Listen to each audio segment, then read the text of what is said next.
നമ്മളത് സോഷ്യൽ മീഡിയയിൽ അവൾക്കൊന്നും പൈസ കൊടുത്തിട്ടില്ലെന്നല്ലേ പറഞ്ഞത്. എന്റെ കയ്യിൽ ഞാൻ സ്ക്രീൻഷോട്ട്സ് വേണേ കാണിക്കാം. ഇവിടെ വല്ലതും 3000 രൂപ അവള് ഗ്രീൻ കല്യാണം കഴിഞ്ഞപ്പോഴത്തേക്ക് ഇവള് ഒരു എന്റെ പൊന്നോ, ഇത് കണ്ടിട്ട് സഹിക്കുന്നില്ല. രാവിലെ തൊട്ട് ഈ റീലേ കാണാനുള്ളത്.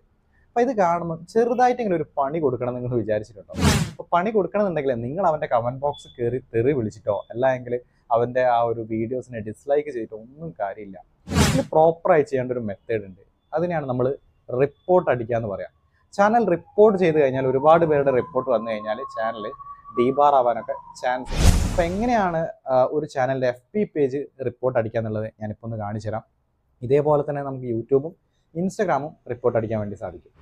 അപ്പോൾ വളരെ സിമ്പിളായിട്ട് ഒരു ഫേസ്ബുക്ക് പേജ് എങ്ങനെ റിപ്പോർട്ട് അടിക്കുക എന്നുള്ളത് ഞാനൊന്ന് കാണിച്ചു തരാം. അപ്പോൾ അതിന് വേണ്ടി ആദ്യം തന്നെ ആ ഫേസ്ബുക്ക് പേജ് ഓപ്പൺ ചെയ്യുക. എന്നിട്ട് അതിൻ്റെ 3 ഡോട്ടിൽ ക്ലിക്ക് ചെയ്യുക. അപ്പോൾ അതിൽ റിപ്പോർട്ട് പേജ് എന്ന് പറഞ്ഞൊരു ഓപ്ഷൻ വരും. അതിൽ ആ റിപ്പോർട്ട് എന്ന് പറയുന്ന ഓപ്ഷൻ സെലക്ട് ചെയ്ത് കഴിഞ്ഞാൽ എന്തുകൊണ്ടാണ് റിപ്പോർട്ട് അടിക്കുന്നത് ചോദിക്കും.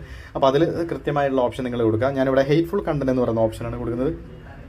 അപ്പോൾ അത് ക്ലിക്ക് ചെയ്ത് കഴിഞ്ഞാൽ അത് വീണ്ടും തൊട്ടടുത്ത ഒരു വിൻഡോയിലേക്ക് പോകും. അപ്പോൾ ആ വിൻഡോയിൽ കുറച്ചും കൂടി ഡീറ്റെയിൽ ആയിട്ട് എന്ത് കണ്ടന്റ് ആണെന്ന് ചോദിക്കും. അപ്പോൾ അതിലും നമുക്ക് ഇഷ്ടമുള്ള ഏതാണെന്ന് വെച്ചാൽ കൊടുക്കാം.